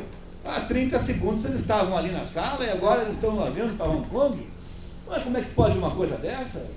Entendeu? Isso é restrição analfabeta de engenheiro, aquele engenheiro de natureza, assim, entendeu? Porque o sujeito não consegue compreender aquela mentira, ele não vive a mentira. Se você não é capaz de viver aquela mentira como se fosse verdade, você está condenado no final da sua vida a só ser capaz de ler manual de eletrodoméstico. Entendeu? Não, a sua vida, sob esse ponto de vista, vai ficar uma bela porcaria, porque você só vai conseguir ler manual de enceradeira. Ponha na tomada, aperte o botão. Pois não, Inês? Eu me lembro de você mesmo ter comentado que é muito importante a leitura de muita ficção, para inclusive, eu acho porque você vai descobrindo, né, os tesouros, as pérolas, tudo isso te dá um enriquecimento, um embasamento para que você possa ler leituras de ensaios ou coisas científicas e não ficção. Por quê? Porque o problema, o que a Inês está dizendo é uma coisa muito importante, que é o seguinte, e é também a base da educação infantil, infanto-juvenil. É assim, existe na vida dois tipos de conhecimento. Existe um conhecimento que vamos chamar agora de conhecimento positivo. O que é conhecimento positivo? Conhecimento positivo é um conhecimento das coisas concretas, entender? Entender como é que toma água, entender como é que escova os dentes, entender como é que são as relações entre os sexos, entender como é que se forma a família, como é que é a vida econômica. Então, a diferença entre um cheque e uma duplicata, entendeu? Entender como é que a carta chega na sua casa. Tem umas noções básicas da vida concreta que você tem que ter para você poder entender o mundo, e você vai aprendendo com o tempo, não é isso? Há um outro tipo de conhecimento que não é positivo como esse, é um conhecimento especulativo.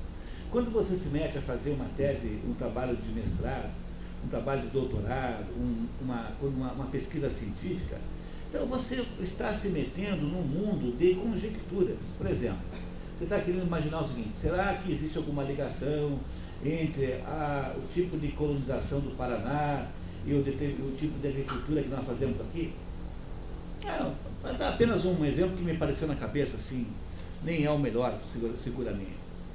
Então, eu vou fazer o quê? Eu vou imaginar se isso é verdade. Então, eu vou fazer uma série de investigações especulativas para tentar chegar a uma conclusão.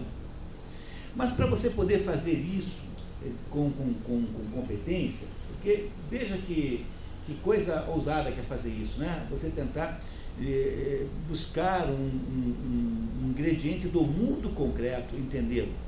Para você poder fazer isso, você tem que ter uma ideia de como a vida mais ou menos funciona realmente, concretamente. Quer dizer, é preciso ter uma certa ideia da realidade para não fazer como o bêbado que fica procurando a chave embaixo da lâmpada, porque é onde tem luz. E é quando ele perdeu a chave na outra esquina. Né? Então, o problema dessa... o que eu quero dizer mais ou menos é o seguinte, ninguém devia ser autorizado a ser juiz trabalhista se não tivesse tido empregados antes. Entenderam o que eu quero dizer? Quer dizer, estou dando um exemplo assim. Você quer ser juiz trabalhista? Muito bem. O senhor conhece a vida a relação trabalhador-empregado? Ah, nunca não. Eu quando tinha 22 anos, eu saí da faculdade e fiz concurso para juiz. Então, eu sou um juiz até hoje.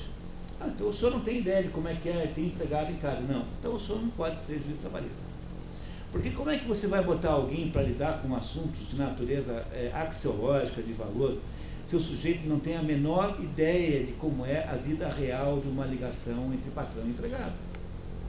Então, a gente não deve nunca se meter na vida a veleidades especulativas, a não ser, claro, que você seja um gênio, mas aí tem que saber se você é aquele em 20 milhões, né? Então, a não ser que, se você for uma pessoa normal, como de modo geral nós somos normais, quer dizer, há uma situação que antecede a vida especulativa, que é aquela de compreender os esquemas humanos. Porque a vida humana, ela tem um conjunto de esquemas possíveis. E esses esquemas possíveis são os esquemas que estão nos livros. É por isso que você encontra vários livros que falam do mesmo assunto. Por quê? Porque o que é um clássico? Né? Vamos falar o que é um clássico. O que é um clássico? Clássico é aquele livro que, pela primeira vez na história dos livros, foi capaz de sintetizar numa história uma situação humana que ninguém tinha conseguido ainda sintetizar. Como aquela síntese passou a ter ser um marco daquele assunto, então aquele livro especificamente vai gerar uma herança, né? Vai gerar uma descendência de outros livros que vão tentar contar a mesma história de outro jeito. É por isso que, se você entrar numa locadora de filmes, e se você se desse ao trabalho de ler, de ver todos os filmes ali dentro, você iria conseguir dividir todos os filmes só em 50 famílias. Porque, no fundo, as histórias se repetem. Por exemplo, tem aquela história do fulano que era campeão de não sei o quê, daí sofreu um acidente, ficou tetraplégico, e aí então ele luta para poder conseguir ainda ser campeão de alguma coisa, apesar de ser paraplégico. Né? Ele deixa de ser campeão de basquete e vai ser campeão de não sei o quê, de futebol de botão, sei lá o quê. Tá? A outra história é o fulano que tem um sonho de fazer uma peça de teatro, um filme, mas ele nunca consegue dinheiro, então ele fica lutando até que um dia ele consegue. O outro sonho é do fulano apaixonado pela namorada do amigo, ou a mulher apaixonada pelo cunhado, enfim, aquele sonho da paixão proibida. Aí outro esquema, você vai vendo, se você tivéssemos tempo aqui, a gente escreveria aqui num quadro negro os 60 ou 70 esquemas básicos em torno do qual todos os livros funcionam. Não é isso? Então, o que acontece quando você está querendo construir uma cultura para você? A primeira coisa necessária é que você tenha uma visibilidade desse espectro de possibilidades humanas. Quer dizer, essas possibilidades humanas que estão nos livros, nas músicas, que estão nos filmes, que estão nas peças, essa possibilidade esse conjunto de possibilidades humanas tem de ser minimamente dominado por você. É por isso que o início de qualquer processo educacional é sempre contar história. E é por isso que, se você quer fazer uma coisa só pelo seu filho, conte para ele um mar de histórias, conte para ele histórias sem fim. Porque toda vez que uma criança ouve uma história, ela apreende, ela toma posse de mais um aspecto da possibilidade humana que ela antes não sabia que tinha. E essa é a razão pela qual eles são capazes de ver o mesmo filme 20 vezes. Quantas vezes você aguenta ver um filme? 2, 3, tal. Mas criança assiste Mowgli 20 vezes, assiste lá o Rei Leão 30 vezes. E por que eles assistem 20 vezes o mesmo filme? Porque cada vez que eles assistem, eles vão percebendo melhor aquela possibilidade humana que está ali presente e implícita naquilo. Então, a base de qualquer processo educacional, antes de qualquer coisa, é a ouvir histórias. Crianças são loucas por histórias, porque as histórias são aquilo que eu contei para vocês, são uma aceleração da maturidade, porque você recebe, antes de ter que fazer o aprendizado sozinho, você recebe aquele conteúdo que é incorporado à sua vida e que veio de um outro lugar. Todas as histórias de fada, todas aquelas histórias de bichos, no tempo que os bichos falavam, todas aquelas fábulas, La Fontaine, todo mundo, todas essas fábulas são conteúdos das possibilidades humanas que a criança tem que aprender. Aprender a noção de que há injustiça. Não tem aquela fábula do lobo e do carneiro? O lobo queria comer o carneiro, mas não tinha, era um lobo que estava precisando de uma desculpa para fazer isso. Ele não podia simplesmente vir e comer o carneiro, achava isso falta de educação. Então ele precisava acusar o carneiro de algum crime para poder justificar o assassinato do carneiro. Então ele chegou para o carneiro e falou: você ofendeu o meu irmão, um dos meus irmãos. Mas quando? Semana passada eu estava viajando, não fui eu. Aí o lobo falou: tá bom, então vamos lá. Então, você está bebendo, está sujando a minha água, os dois estavam bebendo água. Só que o carneiro estava mais para baixo, né? Falou assim: não, mas como eu posso sujar a sua água se você está mais montante do rio do que eu? Quem está sujando a minha água é você. Então não é isso, né? Aí o lobo falou: eu não gosto de você, comeu o carneiro.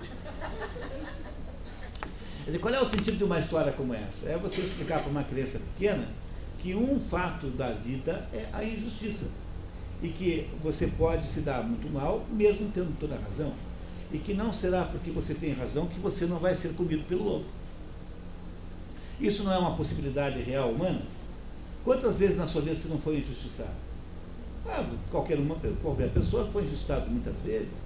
E você não tendo nenhuma culpa e nenhum demérito, no entanto, a vida tem justiça.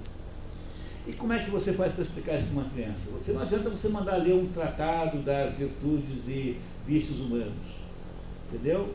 Não é para fazer isso. Você tem que contar uma historinha que, alegoricamente, conta essa realidade sobre a vida para uma criança entender que isso é um fato da vida e é um fato com o qual você há de conviver, quer queiramos, quer não, porque há um componente assassino, um componente homicida na vida humana. E esse componente homicida não consigo estipar da vida. É mais ou menos permanente, intrínseco à própria ideia da vida. Entenderam porque tudo começa com história? Porque a história conta para você esse conjunto de possibilidades humanas. A história te conta essas verdades sobre a vida. E é por isso que o Mário Vargas Llosa está coberto de razão quando fala em A Verdade das Mentiras. Mas os livros de ficção, que são esses três tipos aqui à esquerda, não são os únicos livros que existem. Do lado direito, você tem a família dos livros expositivos. Os livros expositivos são aqueles que, diferentemente dos primeiros, não estão querendo simplesmente, não tratam de uma história inventada, eles tratam de alguma coisa que é factual. Ou pretensamente factual. Os livros de expositivos se dividem, por sua vez, em duas famílias. A primeira é livros práticos. Quem é que me dá um exemplo de um livro expositivo prático? Livro de receita. Todos os livros técnicos que puder imaginar. Como técnica de jardinagem, como construir uma horta, né? É isso, né? Como construir, como conquistar todas as mulheres sem fazer esforço. Né? Não tem um livro assim, tem um livro com esse lá. Né? Como despertar o seu guerreiro interno. Meu Deus do céu. Né? Entendeu? Quer dizer, aqui no Brasil tem umas coisas impressionantes. Né? Como aqui ninguém fala a verdade, então, para você não dizer que o sujeito é um analfabeto, você diz que ele tem coeficiente emocional, né? Inteligência emocional. Então, quando você tem vergonha de dizer que o sujeito é burro, você fala assim: você tem inteligência emocional. Tá? Para não dizer que você é um bobalhão, diz que você é o guerreiro de luz. Para você ter coragem de dizer. Em vez de dizer, você é um bobalhão. Aí, em vez de falar isso, a gente fala, você é um guerreiro da luz. Né? Bom, mas isso é outro assunto, não tem nada a ver com a conversa nesse momento aqui agora. Né? Entendeu? Mas tudo que é prática é tudo aquilo que pretende que você faça alguma coisa concreta com o que o livro diz. Aprender alguma coisa sobre coisas práticas, bricolagem, todos os manuais de alguma coisa. Esse livro aqui, ó, que é um exemplo de um livro prático. E esse livro aqui é um exemplo de um livro expositivo prático. Esse aqui, ó. É claro que nenhum livro é puramente prático. Dentro desse livro aqui existem muitas e muitas páginas de filosofia sobre leitura, filosofia de educação, mas o objetivo desse livro não foi fazer uma especulação sobre educação. O objetivo era ensinar qualquer pessoa que o compre a ler. Então, esse aqui é um livro que, julgado pelo seu objetivo, é um livro de natureza prática. Como fazer sushi? É um livro prático. Né? Não é isso? Eu estou escrevendo um livro chamado A Pequena Grande Arte do Arroz Casado para Homens Descasados. Que é, sério, é um livro prático. Porque eu aprendi o seguinte, que impressiona muito as mulheres saber cozinhar alguma coisa. Mas como cozinhar é um negócio difícil, então você tem que ter um troço que você cozinha que tapeia bem. Entendeu? Entendeu? Que dá para dar uma tapeada. E isso que tapeia bem é o tal do arroz casado, que é misturar arroz com alguma coisa. Então você vai misturando com... eu já fiz mais de 50 receitas. Mistura com carne, com frango, com azeitona, com cogumelo, com bacalhau, com tudo. Então, é assim, a pequena grande arte do arroz casado para homens descasados, obviamente com interesses mais baixos e indiretos, você possa imaginar, que é de impressionar as mulheres. Mas há uma certa legitimidade disso, admitamos que há coisas piores no mundo. Né? Pode pegar mal. Nenhuma mulher não vai deixar de se impressionar com um homem que se esforça para fazer o almoço. Mas aqui a mulher é meio natural, mas o homem não, o homem, entendeu? Um homem que se esforça para fazer o jantar e faz umas coisas erradas, tal, entendeu? Isso é um mérito imenso, não tem mulher que não se impressione com isso. Podem acreditar em mim, tá? Tá vendo? Portanto, é uma técnica de sedução, em última análise, mais do que um livro de culinária, um livro de sedução. Bom, pessoal, mas... voltando ao assunto aqui, entenderam que é um livro expositivo prático? Um livro expositivo prático é um livro que ensina você a fazer alguma coisa concreta, prática, como principal objetivo. Se ele tem um pedaço de especulação, não tem importância, tá? A especulação faz parte, mas o objetivo final é esse. Técnicas de jardinagem. Como fazer bonsais. Quando você compra um livro sobre bonsais, você quer apenas fazer bonsais. Se o livro te ensinar a fazer isso, muito bem. Há uma espécie de legitimidade na coisa prática. As pessoas tendem a confundir isso. Hoje, o que me vem falar comigo, por exemplo, reclamações sobre médicos. Eu acho tão engraçado isso. Peraí. Quando você vai ao médico, o único objetivo central da sua ida ao médico é que o médico resolva um problema da sua saúde. Então, vir para mim reclamar que os médicos são antipáticos, grosseiros e não sei o que, insensíveis, é completamente secundário, porque a não ser que você vá ao médico para casar com o médico, pode ser o caso também. Se o seu objetivo é romântico, então é claro que ser antipático é um problema sério. Mas vocês, entre um médico antipático, grosseirão e incompetente, que salva a sua vida, e um médico simpático e incompetente, qual que você prefere? Então, aqui, de vez em quando, nós não entendemos bem essa diferença. Quer dizer, o objetivo do médico é arrumar a sua saúde. Se ele é um sujeito feio, chato, esquisito, tanto faz. Né? Agora, é claro que se a questão é casar com ele, aí é outro assunto. Mudamos de assunto. Né? Então, o mundo do livro prático é esse aí. E do lado do mundo prático, você tem o mundo do livro teórico. O mundo do livro teórico é aquele livro que não tem pretensões de ensinar alguma coisa a você concreta, prática, não é isso? Ele, no entanto, especula sobre determinados aspectos de um problema. É esse livro que nós chamaríamos de literatura filosófica científica, que é aquele livro que tenta interpretar alguma coisa da vida, alguma coisa do mundo, e faz então uma especulação, faz um estudo tentando ver se descobre alguma coisa útil sobre aquilo. Bem do lado esquerdo, nessa categoria, estão os livros de história. Os livros de história não são livros ficcionais. Mesmo que você me diga que uma parte da história pode ser inventada pelo historiador, o Romário Martins, que é o nosso historiador paranaense mais importante, é acusado frequentemente de ter inventado uma parte da história do Paraná. Eu não sei se inventou, mas eu não sei mesmo, sinceramente não sei. Mas, ao mesmo tempo que eu não sei, por outro lado, eu garanto a vocês que ninguém consegue inventar a história inteira. A mesma coisa, o mesmo raciocínio aplica-se às biografias, porque biografias, seja a autobiografia ou a biografia de uma outra pessoa, são livros de história, não são livros de ficção. Eles dirão assim, pô, mas o sujeito escreveu sua autobiografia, só vai falar das coisas bonitas. É possível que um autobiógrafo tenha uma certa tendência a esconder os aspectos mais sombrios da sua existência. Mas, por outro lado, ninguém consegue mentir sobre si próprio o tempo todo. Num dado momento você vai ter que falar a verdade, não é para mentir todo o tempo. Então, livros de biografia de fulano, ciclano, beltrano, ou de autobiografia, que é a biografia da própria pessoa, são, tecnicamente, livros de história, não são livros de ficção. Agora, há uma razão que vocês espertamente já desconfiaram.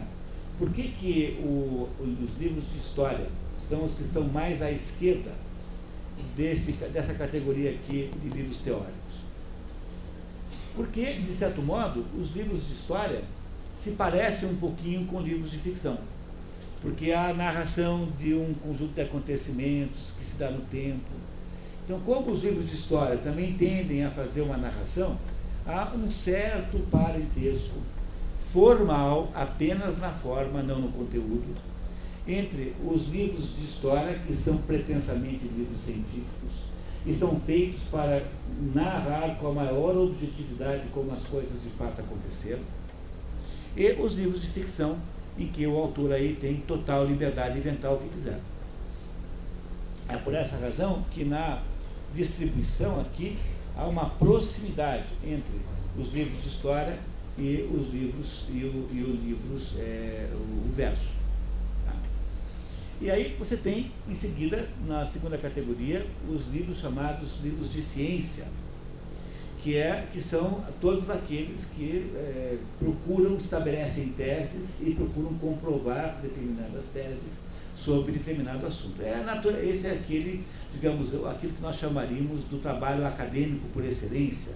Então, quando você vai para a universidade fazer um mestrado, um doutorado, sobretudo um doutorado, espera-se que o doutorado seja a descoberta de algo novo. Então, você diz assim, eu vou agora descobrir que há uma ligação entre a população que povoou o Paranavaí e os atos do governo do Getúlio Vargas.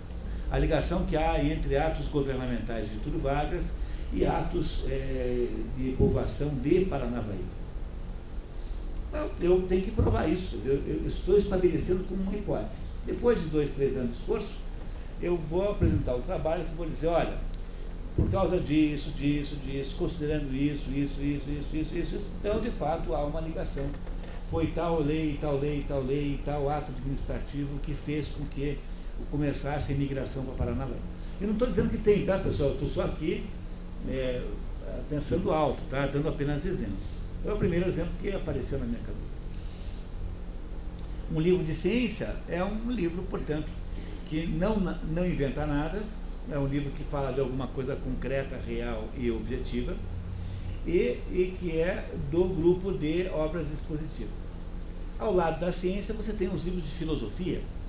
A classificação, a diferença de ciência e filosofia é problemática, porque, rigorosamente falando, a ciência é apenas um capítulo da filosofia. E esse capítulo da filosofia é um capítulo muito especial, porque a ciência é uma maneira limitada de olhar para a realidade, quando a filosofia é uma maneira ampla de olhar para a realidade. Mas os livros de filosofia são livros expositivos também. Eles não querem que você faça nada, alguns querem, né? há um pedaço da filosofia chamada moral que tem um componente de né, incentivo a fazer alguma coisa. Mas, de modo geral, os livros de filosofia são descrições de aspectos da totalidade do real que nos ajudam a entender o mundo. Essa história, essa é a essência de um livro de filosofia. E, por último, tem um tipo de livro que aqui está chamado de tradição, que eu chamei de tradição, que é o livro que nos conta, que lida com fatos revelados, que não são ficcionais, que não são de autoria humana, mas quando está escrito na Bíblia lá, quando há na Bíblia informações sobre o mundo, sobre a realidade que nos foi contada por Deus, esse tipo de literatura, chamada Bíblia, por exemplo, não cabe em nenhum dos outros, nas outras caixas. Não é prosa, não é ficcional, porque não é imaginativo, na verdade é a palavra de Deus, da divindade. Não é história, né? Tem componentes práticos, mas não é para isso que serve. Não é ciência, não é filosofia, porque não é humano, portanto pertence a uma categoria à parte chamada tradição. E essas são as 7 possibilidades, fundamentalmente nessa classificação. Há classificações alternativas, de se conseguir fazer nessas 7 possibilidades uma compreensão da totalidade das obras escritas. Cada tipo de coisa dessa exige uma maneira diferente de ler. Eu me propor para o grupo, que nós fizéssemos a segunda parte dessa conversa no próximo sábado da minha próxima vinda. Que tal? Tá? Porque nós não vamos ter tempo de terminar hoje, faltam uns 5 minutos para a gente terminar a nossa manhã, eu não queria atrapalhar a vida de vocês. Então, no próximo mês, quando é que é a data mesmo? Aqui, ó. Vai ser 23 de novembro, sábado. No dia 23 de novembro, nesse mesmo local, na mesma hora, vocês não esquecem de trazer esse documento, por favor, e nós continuamos essa conversa entendendo mais profundamente isso e olhando agora com um pouco mais devagar para cada tipo de modalidade de leitura. Que tal se a gente fizesse assim? Então, eu queria, apenas para resumir a ópera, para a gente não sair daqui sem um resumo mínimo, que vocês lembrassem, número 1, que cultura aqui não é beletrismo, não é cultura geral sobre coisas, cultura é aquilo que o velho Cícero dizia, é um processo de cultivar, de manter vivo o espírito. Então, aquilo que nós chamamos de bem cultural é o tesouro que está dentro das embalagens. As embalagens que são de todos os tipos. Há embalagens que são musicais, embalagens que são arquitetônicas, embalagens que são a palavra escrita. Pois não, Dani? Eu queria só, assim, eu acho legal quando você coloca a questão da função ali de uma prosa até a tradição em relação à verdade, às semelhanças. Mas só que nós temos 20 minutos para fazer isso. Vocês que sabem, porque eu não tenho problema, mas daria para continuar um pouquinho mais. Então, se fosse melhor parar e a gente começa a ler com toda sem pressão nenhuma, vamos aprender melhor, a gente começa desse ponto, tá? E então, apenas para resumir a ópera, finalmente, né, o que nós estamos interessados em fazer aqui é abrir a chave dos baús literários, aqueles que são feitos pela palavra. Haveria também muita utilidade em entender melhor música, entender melhor pintura, entender melhor arquitetura, mas essas coisas não estão na ordem do dia, porque nós elegemos aqui, por causa do casamento que há desse nossa atividade aqui com as expedições pelo mundo da cultura, elegemos a palavra escrita como sendo o principal veículo de obtenção de cultura. Então, o que a gente fez hoje nessas 4 horas foi um conjunto de provocações para que vocês possam considerar aspectos novos do assunto leitura, obtenção de cultura, enfim, do assunto central da vida profissional de vocês, porque imagino que a maior parte de vocês aqui sejam professores, em última análise. Não estamos falando aqui da própria vida que vocês têm. Era essa a ideia, né? Então, combinamos que daqui a um mês, mais ou menos, nós vamos ter mais uma sessão no sábado de manhã, em que nós vamos começar desse ponto, vamos pegar esse ponto que a Leonie muito bem mencionou como sendo muito importante, que é compreender o sentido de haver essa escala aqui, que isso não é uma coisa aleatória, tem um sentido oculto, e esse sentido oculto vai ser contado para vocês aqui. Aí nós vamos entender um pouquinho mais questões práticas de leitura. Basta que vocês tenham paciência para esperar mais aí um mês apenas. Então é isso, né? Muito obrigado pela presença, prazer em vê-los e até daqui a uns dias. Tá? Então, muito bem.